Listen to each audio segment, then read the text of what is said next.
everyone. This is a short video explaining the instructions for like how you have to register for the challenge.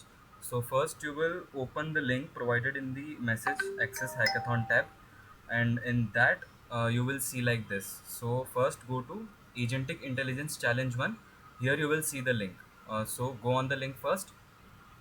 Then you will see two modes: test mode, sorry, tutor mode and assessment mode. So first then go to assessment mode, then next.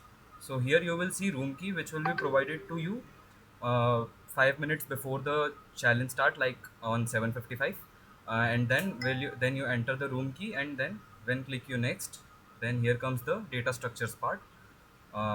Select that. You here you will see multiple topics like array, stacks. Select any one topic according to your preference, let's say like this. So once you will select, then you will be redirected to the challenge part, and you can see the questions there. Yeah, so that's it.